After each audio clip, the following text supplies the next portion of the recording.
Please be seated. The court is now back in session. The floor is handed over to the prosecutions to continue their questionings to this expert. Thank you, Mr. President. Professor Chandler, if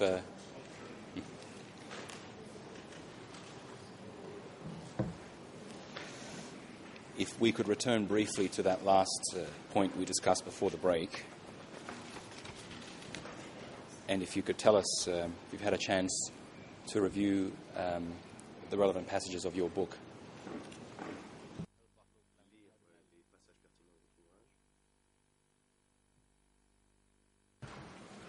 Yes, I'm sorry to say the information about Q Sampans coming onto the Central Committee at that time is not in that book. I have to find it somewhere else. I state it, but I don't. It's not a sentence that I can find. I can promise to try and look for it tomorrow, but I can't do it with just the break. Very well, thank you. If possible, if you can review the materials and just keep track of the materials you reviewed if we come back to the issue tomorrow. The next issue I would like to discuss moves into the 1972 period, and this deals with what you describe as perhaps a tension or to use your words, anti-Vietnamese stance within some groups or subgroups within the CPK. Now, just for everyone's benefit, what I'm going to do as we go forward is we will display Khmer versions of documents for the benefit of the public where available. Some of these are only available in English, but we will have hard copies for you, and I'll ask my assistants to update your bundle. There are additional documents that relate to this 70 to 75 period. And as we do that,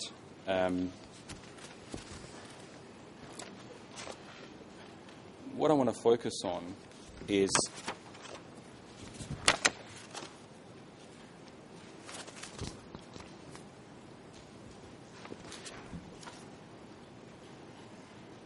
what you describe in both Brother Number One and Tragedy as a anti-Vietnamese stance or a resentment on the part of members of the CPK towards the Vietnamese, and to illustrate that point, in Tragedy of Cambodian History at ERN 0019-3309. This deals with the late 1972 period. You say the following: freed at last from Vietnamese supervision and control, CPK forces in some areas organized demonstrations against the Vietnamese, dismantled guerrilla forces supporting Sihanouk's return to power, and purged returnees from North Vietnam. When the North Vietnamese queried Q Samphan about the purges, he replied that they were, quote, possibly plots of the CIA. Now, looking at these incidents, are you able to opine as to what they reflect in terms of the policy on the part of the CPK or the evolution of their relationship with the Vietnamese Communist Party?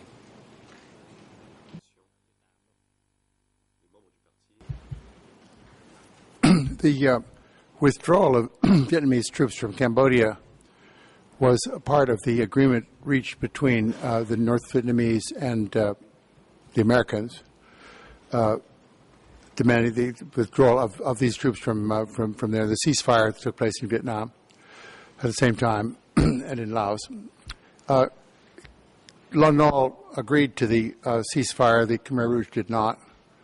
The Khmer Rouge leadership felt that they had been deserted by the Vietnamese and that the Vietnamese withdrawal from Cambodia. They never referred to the Paris peace talks. They said that this is a betrayal of the Cambodian Revolution, that this was an intentional move of the Vietnamese to undermine what was going on in Cambodia. And the returnees were people who had gone up to North Vietnam in 1954-55 as part of the peace settlement to the First Indochina War. I think numbers are contradictory, but it seems like 700 or 800 of them at least came south to join the Cambodian Revolution in 1970, and some of them managed to get out before the purges started, but others were purged at this time. So you're starting to get an open tilt against Vietnam in party policy, which would certainly not have been possible when there were 3 Vietnamese divisions inside the country. And just following up on that answer, you estimate that some 700 to 800 CPK cadre had returned from Vietnam, and in your conclusion, many were purged. If we can just look forward beyond 72, did any of those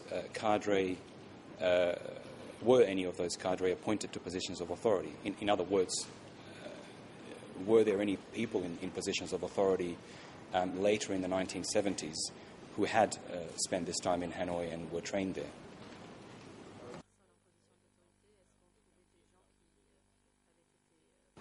Yes, but only after 1979.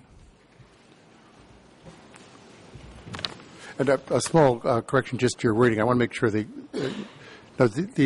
returnees coming down from Vietnam were not CPK cadre. They may not even have been members of the CPK. They had sympathized with the movement in the 1950s. Might well, we don't know, might well have been brought into the Vietnamese party while they were living in Vietnam for those 15 years. But they were not cadre of the CPK. They were sympathizers, or they thought they were sympathizers of the Cambodian Revolution.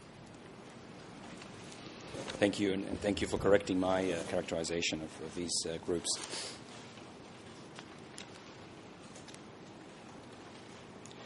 And if we could explore that relationship with Vietnam just a little bit further.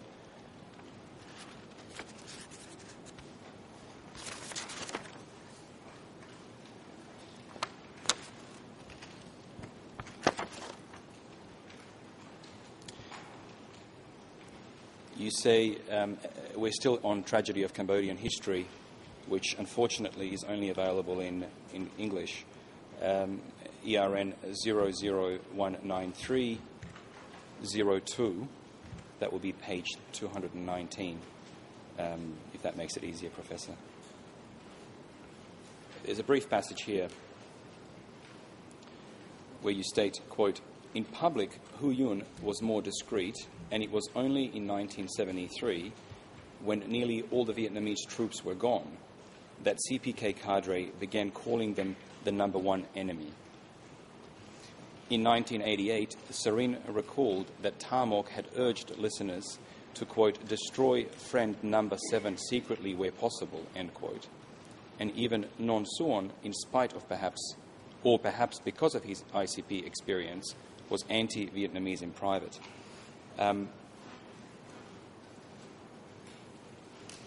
Could you describe for us this development as it seems to occur in 1973, where there is you seem to suggest a more opening up of that resentment, or perhaps more public statement of it. Could you explain for us what significance, if any, that had for further development of CPK's policies?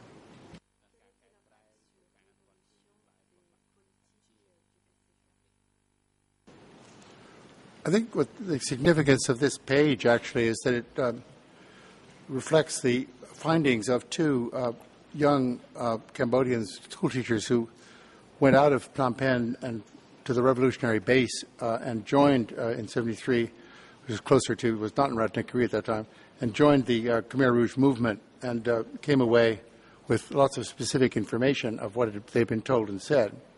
The book was banned in Cambodia at the time, but when it was published.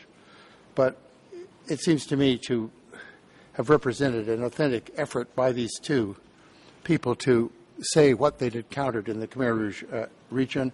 The statements that are made that they report on from Tamok and so on in no way contradict other documents that have come to which were secret.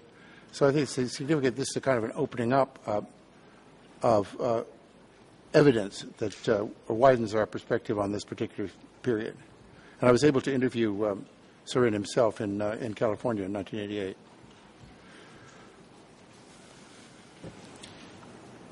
Thank you. Now, moving on to another policy which you actually referred to yesterday in relation to the pre-75 period, where now in 1973, you made reference to policies of introducing cooperatives. This is dealt with, again, in both Tragedy of Cambodian History and in Brother Number 1. I might read the quote from Brother Number 1 and see if, because that is available in Khmer, and see if we can have it on the screen.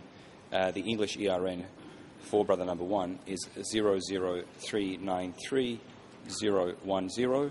The Khmer ERN is 00821762. We'll try and have that Khmer passage also on the screen for the benefit of Khmer speakers. The passage is as follows. In early 1973, Cambodian communist troops attacked government troops throughout the country to expand territorial control and to set their social programs in motion.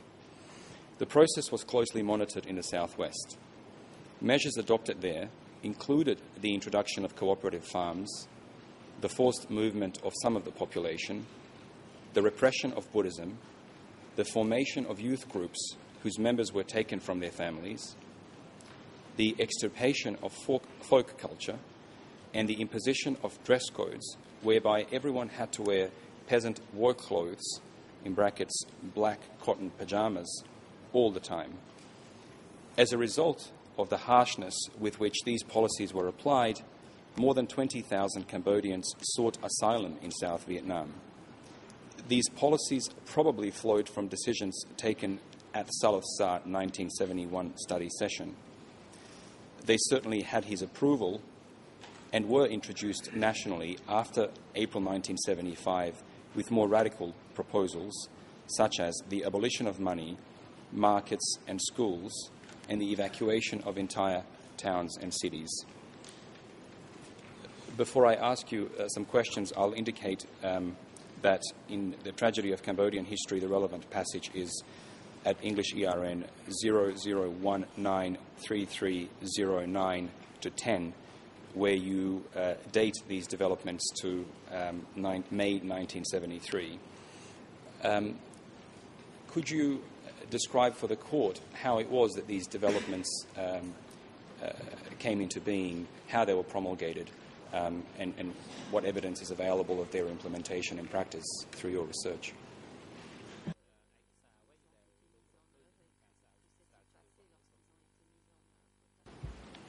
Well, actually, the implementation of these policies in the Southwest was not due to any of direct research of my own, but due to the extraordinarily insightful, long airgram sent by a young American Foreign Service officer stationed in South Vietnam, who later became the American ambassador to Cambodia, Kenneth Quinn.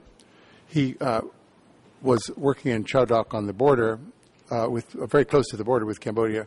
He saw columns of smoke out of from his house across the border, and soon after that, refugees were coming into Vietnam to say the kinds of things that were happening inside that area. The Southwest, of course, throughout the history of ever since the CPK managed to take control of that area, became a very severe and very loyal portion of the communist regime. This is the Tamok area of Ta Keo, particularly Ta Keo province. And Tamok was pretty much in command of these reforms, working within the framework as he understood it, as a member of the Central Committee himself, of the policies of the policies of the party. Now, this shows, it seems to me, that the significance is that when they were able to do it, the Khmer Rouge were happy to, well, if happy is the right word, were eager to put these policies in place, not to test them to see if they'd succeed, but just to put them in place full stop, because their failure was unthinkable. Failure of policies was always the work of traitors anyway. So it wasn't really a test case, but it was for the outside world, of course, who didn't have access to Quinn's telegrams, we didn't know about it, a prelude to the kinds of behavior that was going to happen later. And that's what makes that evidence really quite significant. You, in that passage that I read, you draw if you like, well, you state that the policies were then introduced after April 75. That is, there's a connection before and after. In your study of CPK publications and various other documents, have you found evidence or speeches or information that would support the continuity of that policy, its, if you like, initiation in around 1973 and then its continued existence, as you indicate, through April 1975 and following?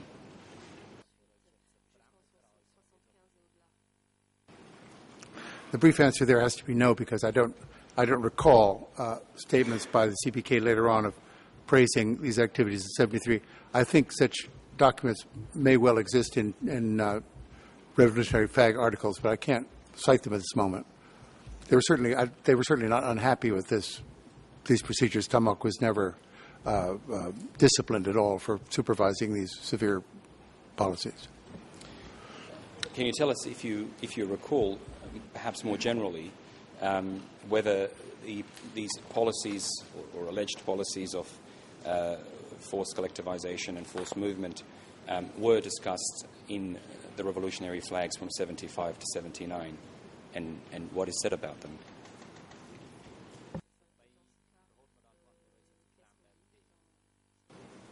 I'd have to check. I might be able to find that material for you. I might not, but it would seem to me I vaguely remember seeing something like this, but I can't cite it, and I have to verify. I might come back with an answer tomorrow, but I'm not sure that it'll be a very helpful one.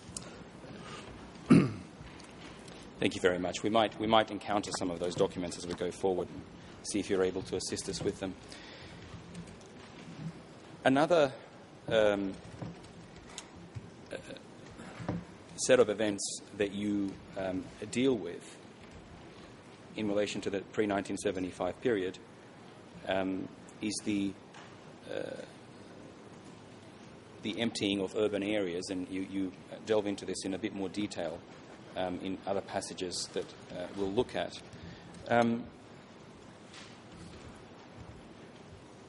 In brother number 1, the Khmer ERN is 0082175, and perhaps if we could show that Khmer page on the screen. The English ERN is 0039314.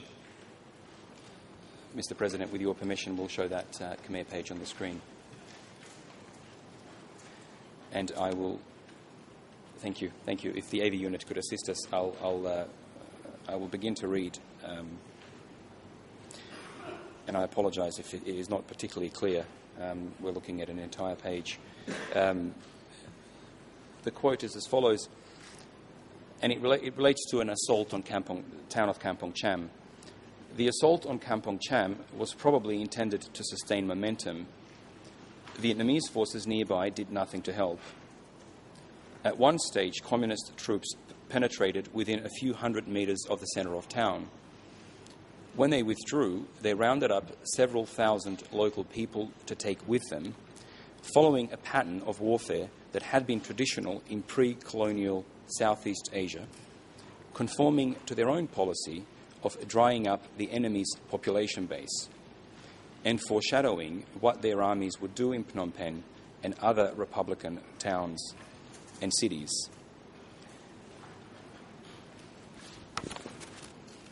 Now, because it relates, I will also read a separate passage from the Tragedy of Cambodian History, and this is at English ERN 00193314. Should be page 231, if that makes it easier, Professor. Here you're dealing with an attack a few months after the Kampong Cham incident. This is now in March 74, and it's in relation to the former royal capital of Udong. You say, when their troops overran the former royal capital of Udong, north of Phnom Penh, in March 1974, some 20,000 people were led off into the countryside, where the class enemies among them were executed and the others put to work. Professor, what is the significance, if any, of these events for what happened in April 1975 when the Khmer Rouge toppled the Khmer Republic regime?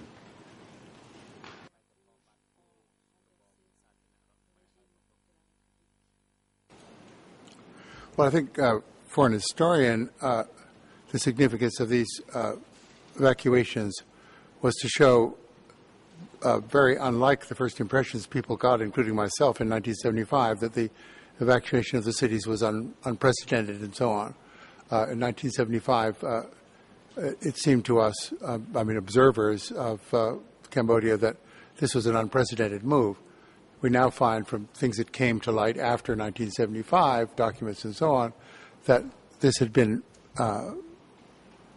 predicted, if you like, in both in Takeo and in Udong, and also in the town of Krache, which was also evacuated when the Khmer Rouge took it over, and Stung Treng to the further north. So it was a repetitive pattern that then reached its, if you like, its climax in the evacuation of Phnom Penh.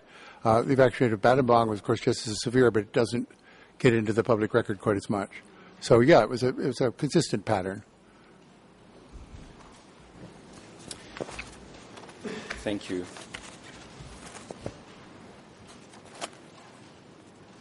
Now, I want to spend one more minute or two on this issue because it is dealt with in the Revolutionary Flag publication, an issue that you have looked at in your books. It's cited in footnotes to your books.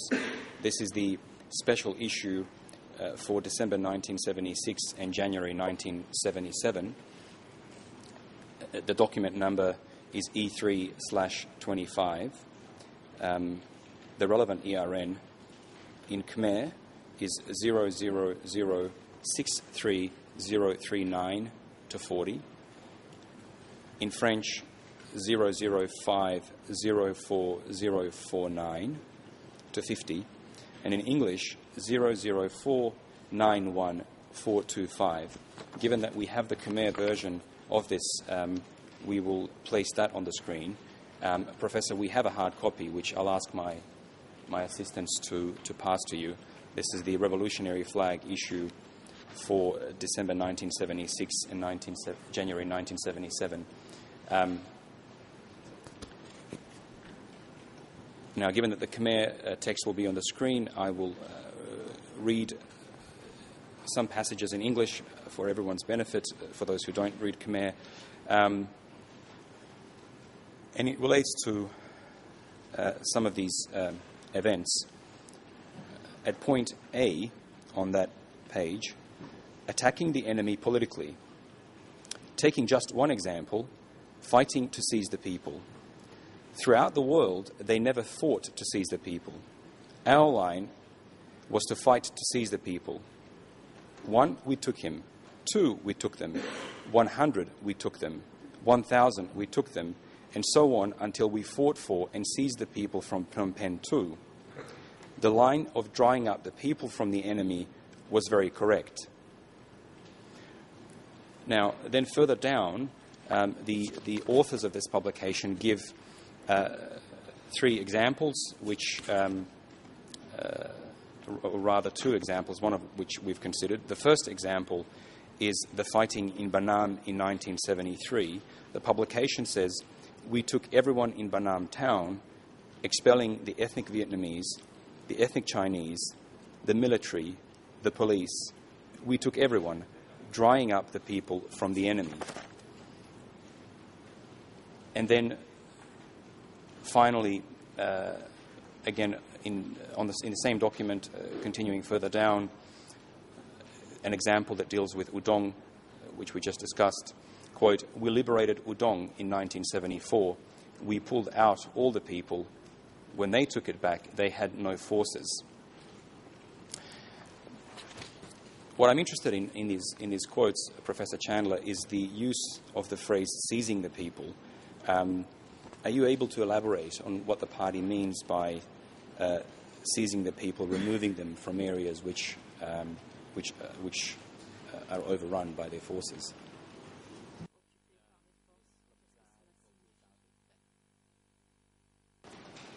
I think it's pretty clear as a policy. As I mentioned in the other page, it was a even pre-colonial policy of, say, the Thai army when they invaded Cambodia in 1833. They did the same thing. They cleaned out Phnom Penh. They didn't bring the Phnom Penh population into the Thai army. They just drove them out to clear the place out so there'd be nothing to support any kind of military action in response. I think this is the idea. They didn't know exactly who all these people were in terms of class or loyalty. Pretty sure they weren't very loyal, or they'd be in the Maquis supporting the revolution. So they were sort of intrinsically disloyal and had to be pulled away from these places where, if they were left behind, in their view, and I think we're fairly correct from a military point of view, would form the basis for another set of angry anti-Khmer Rouge people. Thank you. I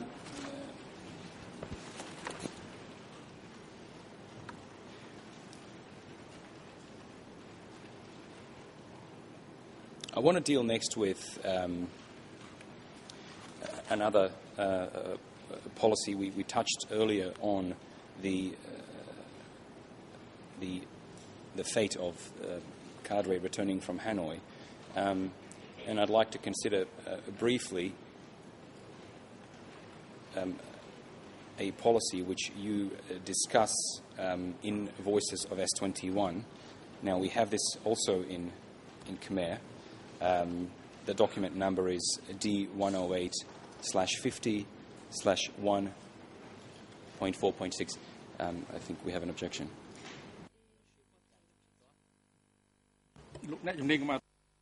President, the expert, please hold on. We will hear the objection from the Defense Counsel. Mr. Kanabas, you may proceed. Thank you, Mr. President. I apologize for interrupting, but I believe the expert corrected the prosecutor once before that those coming from Vietnam or North Vietnam were not cadre. So if we could perhaps reformulate the question to comport, with some accuracy, I would most appreciate it. Thank you. The correction by the professor was that they were not CPK cadre. I use the word cadre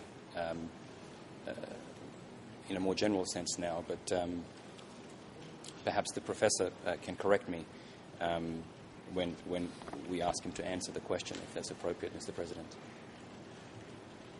Thank you. We'll proceed. So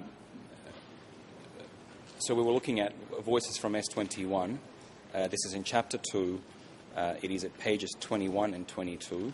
The relevant Khmer ERN is 00191-853-2. The English ERN 00192-700-1. And French ERN 00357-284-5. You're discussing here the role played by Dutch in the revolutionary movement in the early 1970s. And what I'm just interested in obtaining a brief comment from you, if possible, is the activities that you describe in terms of the setting up of security centres in that period.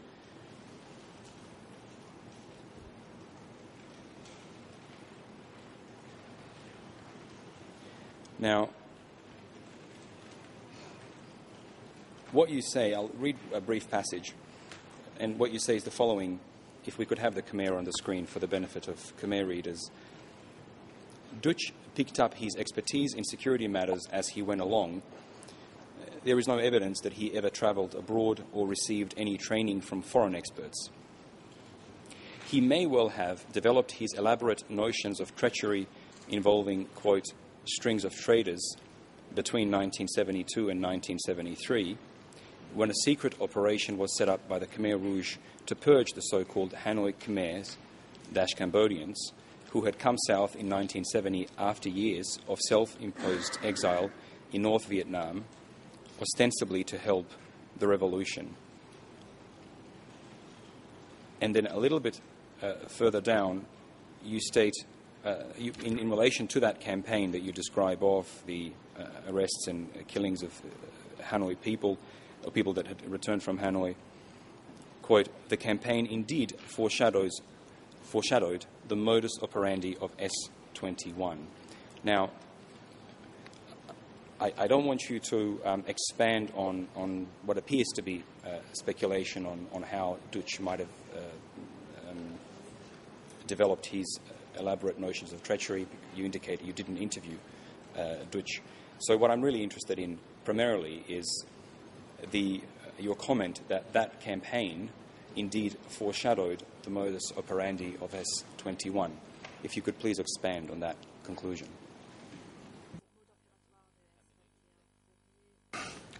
Certainly. First of all, to get back to the question raised by the Defense Counsel, the word cadre might have been used a bit loosely, but these were certainly not members of the CPK. That's the point I was trying to make. But a point about these people, and I've talked to a couple of them in the 90s who managed to survive, get out, come back to Cambodia. These were highly trained political animals. They had been in Vietnam for 15 years, and the Vietnamese do not let up on political training for people who are under their advice. These people had probably more political training than anybody in the CPK. They were better trained communist cadre, in quotes, than the people who were upset by them. And I think that may be a reason why some of the Khmer were upset by them. They didn't want to be upstaged by people they primarily assumed were foreign agents. Secondarily, might have seen that were better equipped to dialectic and things like that. That's just a preface to the answer. The rest of your question, or really your original question, I think the idea of going after strings or Kasai is first evidenced here, and that's the preface. That's all I meant, is that a string of traders, people with the same association, people who come from the same, later on the same workplace, belong to the same military division, are related to an alleged offender, and so on. These people were a definable group.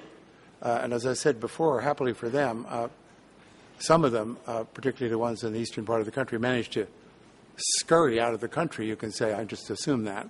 The ones who stayed behind were, I think, taken by surprise and executed. There's no evidence of, we have nothing about education sites and so on, but these people did not resurface in Cambodia.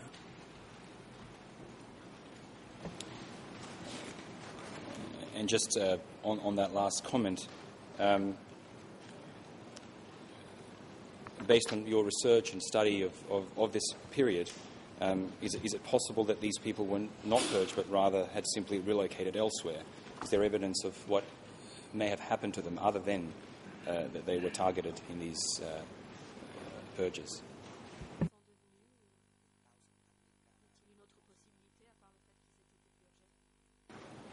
No, I think not. I was just remembering from late 90s, I interviewed one of these people here in Phnom Penh, and as I was talking to him in Khmer, because he was taking notes of our interview in Vietnamese, this was the language in which he'd become more fluent over all those years. So it's a matter, he was one of the people who came down and went back, got out in 73, 4, or maybe, I forget, might have been stayed behind. Not all of the evacuees came down, but almost all of them did. So what happened to them specifically, we don't have first confessions, documents of that sort. There, as is mentioned in documents, and Deutsch has mentioned it, that this was a group of people who were done away with out of suspicion of their motives. And loyalties, their loyalties, not their motives. Thank you. Were they Cambodians or Vietnamese people? Oh, they were entirely Cambodian, but as the terminology of the Khmer Rouge later on, they would have said they were people with Cambodian bodies and Vietnamese heads. They'd been, the CPK people thought these people had been turned and become Vietnamese. And this was a suspicion that these people were unable to allay after 15 years of residence in Hanoi. It was hard to say, no, I'm really totally Khmer. There were people who were suspected of being un-Cambodian because they'd been up there so long. Thank you, Professor. And thank you for staying with me as we jump through a vast subject matter in a long period of time. I will next turn to the events which took place on the 17th of April, 75 and following. And as a prelude to that, I wish to discuss a decision which you deal with and which, according to your books, was made in 1974 and which relates to the evacuation of the cities. Now, here I am looking at, and I will ask my assistants again to pass to you the relevant book. We're looking at your book, A History of Cambodia, which I don't think you have a copy of just yet, so if we can pass that on to Professor Chandler. The document number is D366/7.1.69. The ERN's in Khmer 006791171 to 72. In English, ERN 004228838 to 9.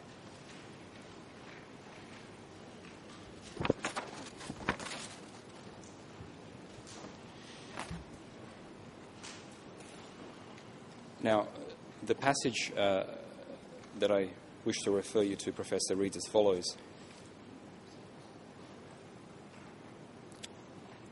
It starts, or I will read 2 or 3 passages, but the first passage is, in the week after April 17th, 1975, over 2 million Cambodians were pushed into the countryside toward an uncertain fate. And if we could have that Khmer page on the screen for the public, I'd be grateful.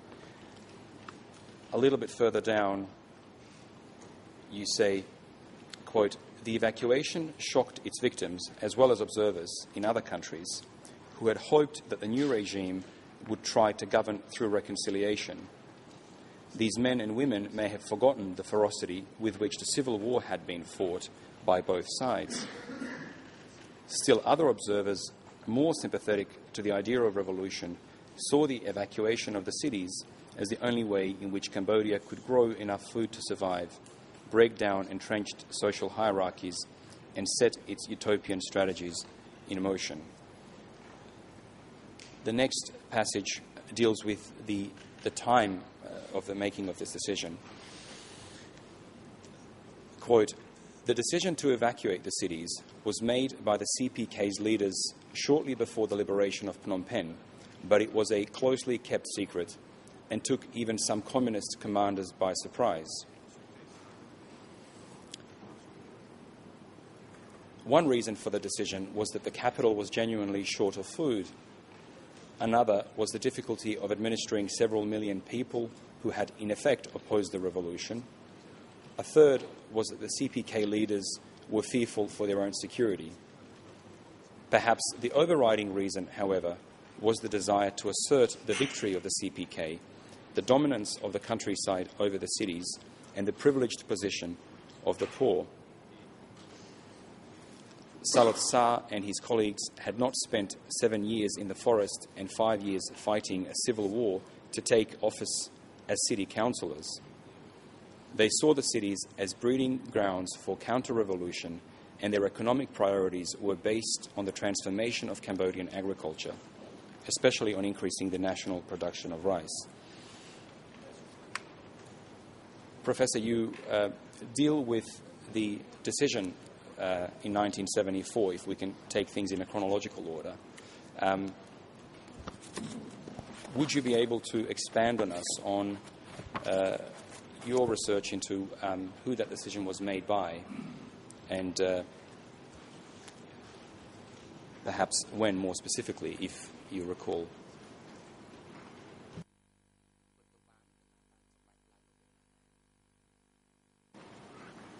Could I have the page number, please? I've lost you a bit. Of course. So if you're looking at a history of Cambodia, it should be on pages 210 and 211, if you're looking at the actual page numbers. That might be easiest. And so just wait for the microphone.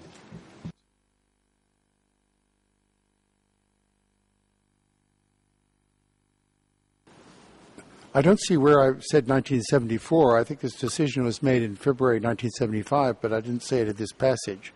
I said shortly before. I don't know. I'd rather not come down and say I'd said 74, because I don't think I ever did. And the evidence from other sources is that the decision was made in February 75, just to do it. But so I don't mean to correct you, but just make sure that I'm not down as saying this decision was made in 74, because I don't think I ever wrote that. I may stand corrected. If I wrote it somewhere, it's wrong, because February 75 is the right date. Shortly before is what I wrote here. I'm grateful for your intervention there. The 1974. What I'm trying to do is draw together a number of your writings, and in the interest of time. But I'm grateful that you're correcting us, because I'll take you to the passage where that period appears to be relevant. But in the meanwhile, we seem to have an objection.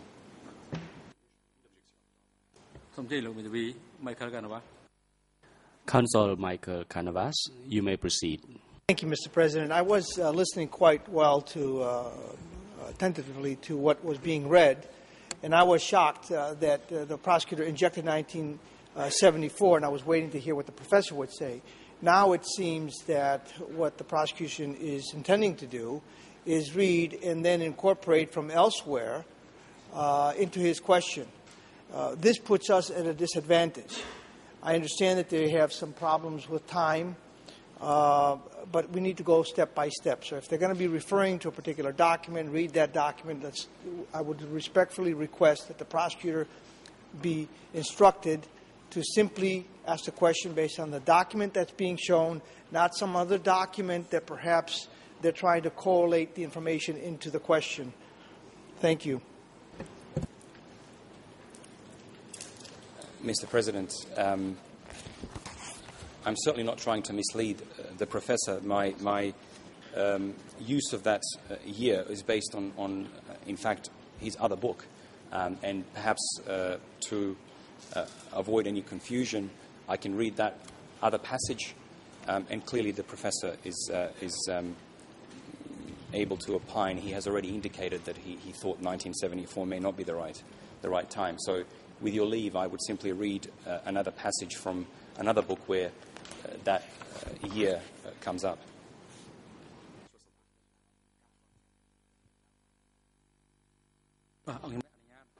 The President, yes, you may go ahead.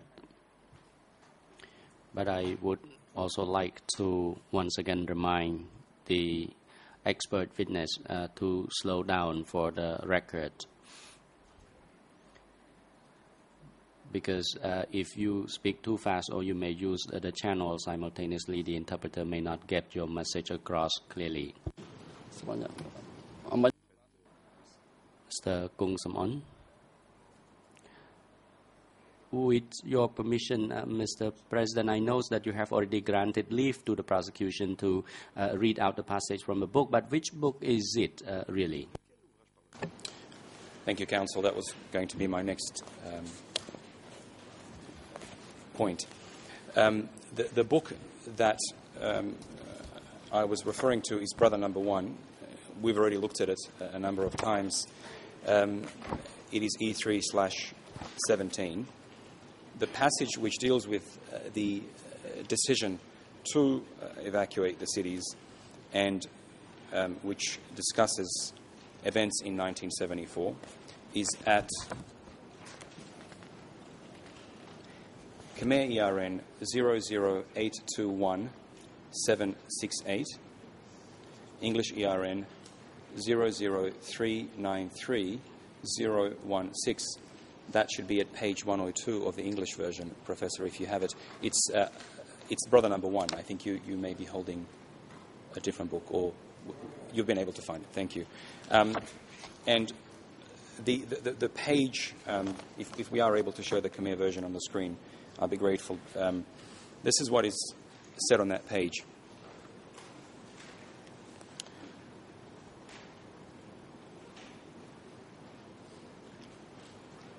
Toward the end of 1974, Chu Chet, the Secretary of the Southwestern Zone, met Salth Sa in rural Kampong Chhnam, where he was coordinating plans for the third storming attack in 1975. Pol Pot declared in 1977 that the Central Committee had decided on this final assault at a meeting in June 1974. And if we move 2 paragraphs down, the passage that I wish to read is as follows. About this time, the Central Committee decided what actions the Communists would take following their victory. The most important of these was to evacuate Phnom Penh and all other towns controlled by the Republican regime, driving their populations, well over 2 million people, into the countryside, where they would pose no threat to the party and, in theory, could engage in productive work. This dispersal of enemies was breathtaking in its simplicity. At this point, the Central Committee also decided to abolish money, markets, and private property throughout the country. The cadre were not informed of these decisions until the eve of the final assault. That's the passage, the entire page, if you like, from which I had inferred that reference to about this time was to the 1974 meetings, which were also discussed. Now, please ignore my interpretation and simply give us your recollection and your conclusions.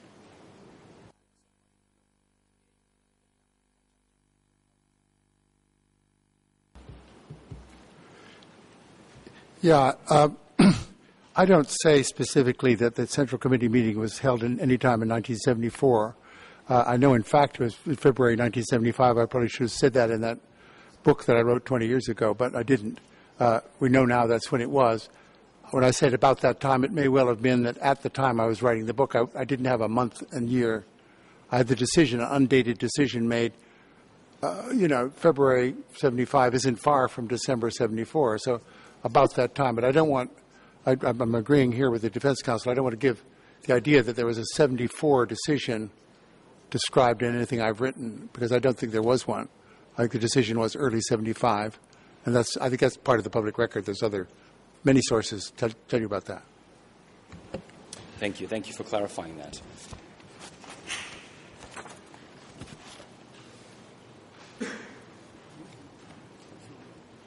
I'm being told to slow down, and I do apologize to the interpreters and those listening in Khmer and French.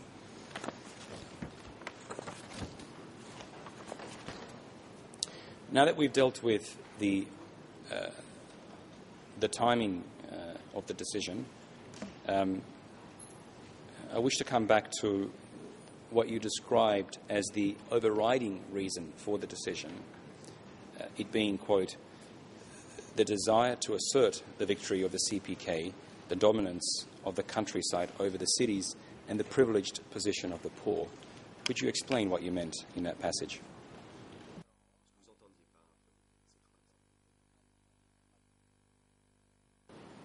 Yes, I certainly stand by that passage, although it contains an element of an assumption, because this was not ever given by Khmer Rouge spokespeople later as the overriding reason.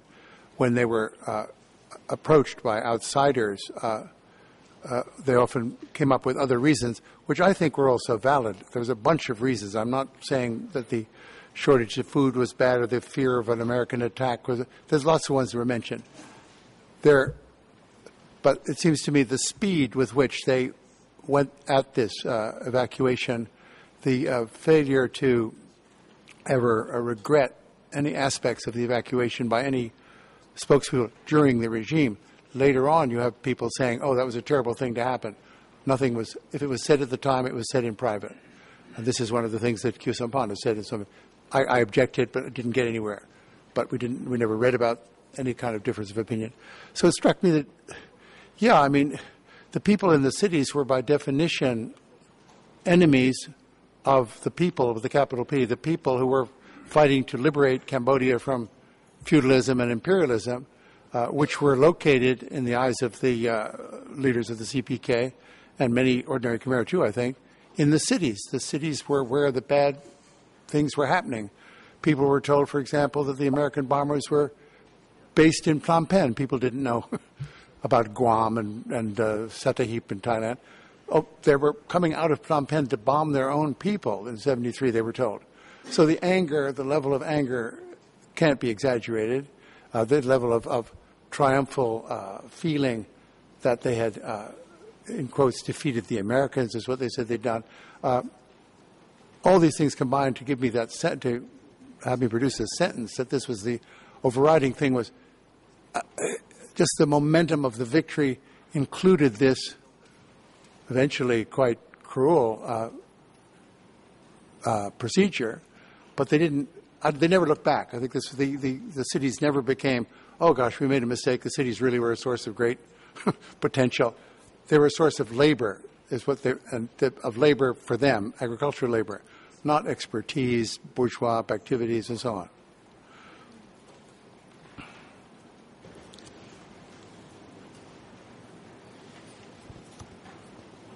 Thank you, Professor.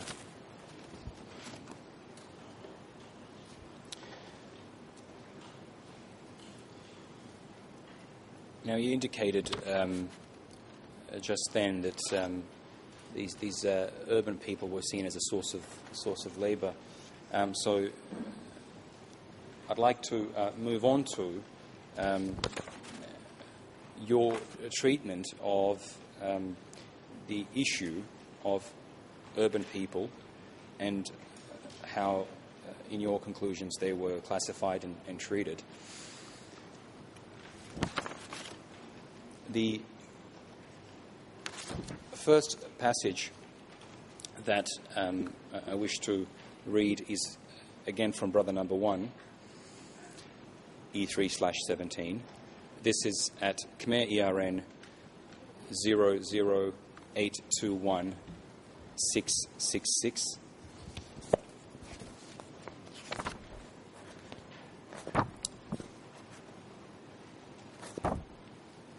And English ERN 00392-915. It actually continues, I believe, from the previous passage that we looked at.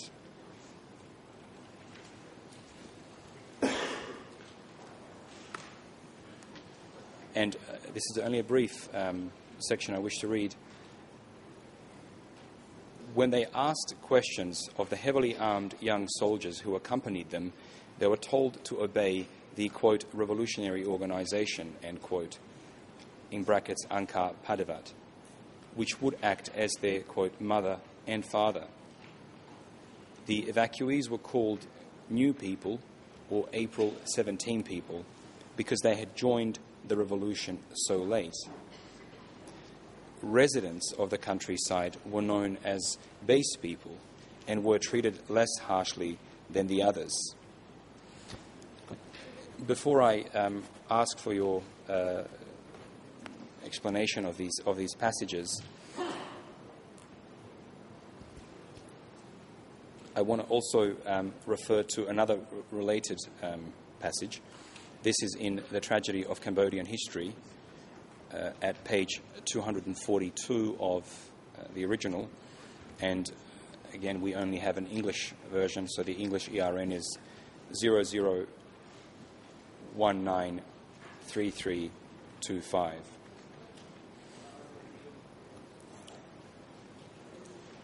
And what you say there is the following. In 1975, the violence was widespread in Battambang, less frequent in other regions, and rare in the eastern part of the country. But everywhere, individual rights and preferences were subordinated to revolutionary duties and to the class interests of poor peasants as perceived by the organisation. Before Angkar's priorities became known, many, quote, April 17 people, end quote, were punished and executed for actions they considered harmless or beneficial, actions such as foraging for family members, concealing rations, telling the truth about their education, or complaining about work conditions. If we could start with the classification of people into new people and base people. In your research, what did that classification represent? What did it mean?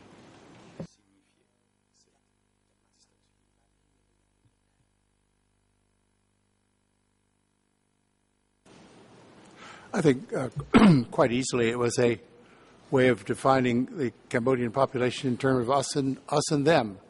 The winners and the losers, basically, the revolutionaries and the people they defeated. All of these were synonyms. The language, often in the Khmer Rouge period, is singularly kind of soft or enigmatic. So they don't use these ferocious terms. They just say April 17th or new, which are very bland terms. But I think everybody knew pretty fast that they weren't just new April 17th. They were targeted enemies of the... They were able to be targeted if they made any missteps. They were being watched. They were not trusted.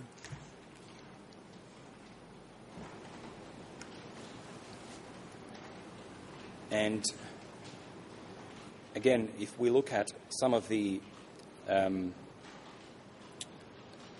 punishments meted out, or perhaps more precisely reasons for punishment meted out to these people, as you concluded, such as foraging for family members and telling the truth about their education, etc.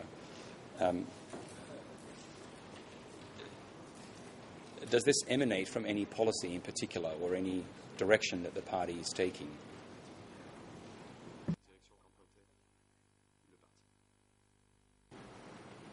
I can't trace it to a particular policy statement, but it seems to me that the status of these people, the way they were being observed, that everything flowed from that they were under suspicion, that they had to work very hard to get out from under that. There's some elements in this early period of April 75 to early 76 that this was a process of re-education, of constructing new people, put it another way, constructing better people out of the new people, to have them become true Cambodians by working hard and obeying the rules and so on. So I think that was the bland part of it, re-education. But from the tradition of the way the Khmer Rouge had acted toward their enemies throughout, and the way the Lon Nol people had acted toward their enemies, they were merciless with people who stepped out of line. They weren't saying, oh, you're just being re-educated, don't do it again. Or they did that a couple times. I think 3 times you offended was the last time, then you went away. So, yeah, it follows. Nothing was that specifically said by the leaders that I know of. I mean, make sure that this, but it all made sense, and none of it was withdrawn later. as policy. Now, if we can expand on the classifications, and this will be my last question before the break, subject to the President's instructions. This is invoices from S21, D108/50/1.4.6, Khmer ERN 00182-517-8. English ERN, I apologize. The President's co-prosecutor, can you please repeat the ERN because it was not translated? Yes, Mr. President. Khmer ERN 00182-517-218. English ERN 00192-815. And French ERN 0035-7395. If we could give the Professor this passage in hard copy. Professor, if it's easier for you to look at the hard copy, it's at page 122 in the original publication. And you discuss here the this classification and the status that it carried with it for those affected. Quote, elsewhere in DK, most base people were given enhanced status. They were placed in the same categories as Communist Party members who had passed the Communist Youth League phase, either as candidates or as having full rights. In contrast, new people, as Cambodians with urban and non-revolutionary backgrounds were called, became known as depositees, a category reflecting their status as people evacuated to the countryside.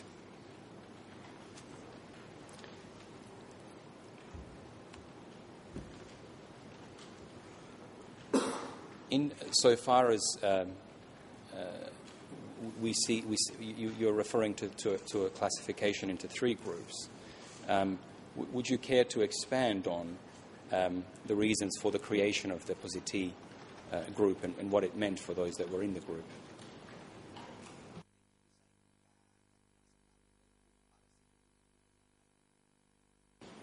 Again, I'm not sure how widely known these classifications were among newer base people, how widely they were spread.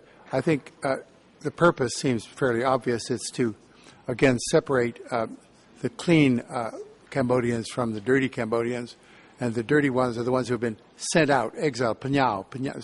You send a letter. It's the same verb. They do not have status as candidates or so on. Not till 1978 did this categorization was withdrawn by the regime. It said now you can, people who had once been in the cities can now aspire to candidate social status, not candidate status in the Communist Party. Again, it's a way of praising the people who stayed behind and setting aside the people who were exiled from the cities. When I say stayed behind, the ones who were in the countryside at the point of liberation. Thank you, Professor. Mr. President, I can continue at this point, or if you wish to call a break, we're at your disposal.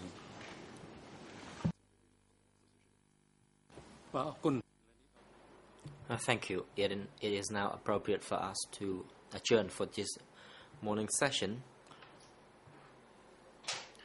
We will adjourn until 1:30 for the afternoon session.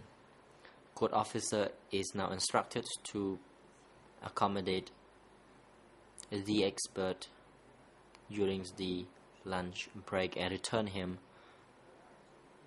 to this courtroom at 1:30.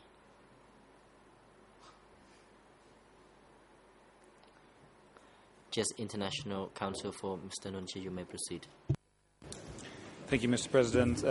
My client, Mr. Nunchi, would like to follow the proceedings from his holding cell. And following your instructions from yesterday, we would like to inform the court that Nguyen Chia is not only suffering from a lack of concentration and general symptoms of old age, but he also is suffering today from a headache and a back pain. So clearly I leave it to your discretion what to do with this information, but Mr. Nguyen Chia would like to follow the rest of the proceedings from his holding cell.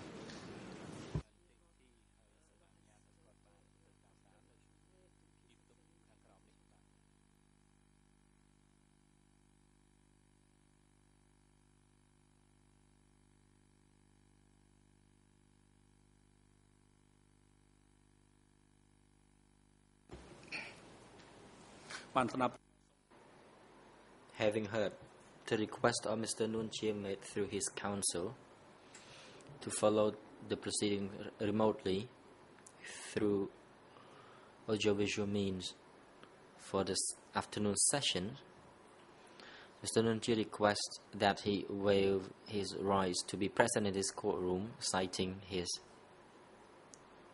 back pain, lack of concentration while sitting in this courtroom. The chamber now grants the request by Mr. Nguyen Chia made through his counsel for him to follow the proceedings remotely from a holding cell downstairs. Mr. Nguyen Chia waives his rights to be present in this courtroom. The Defense Counsel is now instructed to submit the written waiver with the signature or thumbprint of the accused. The AV unit now is instructed to live the proceedings for the afternoon sessions to the holding cell where the accused being held. Security guards are now instructed to take the accused to the holding cell and to keep Mr. Nguyen Chia there for him to follow the proceedings from the cell and to return Mr. Khieu Sampon to this courtroom by 1:30. The court is now adjourned. All rise.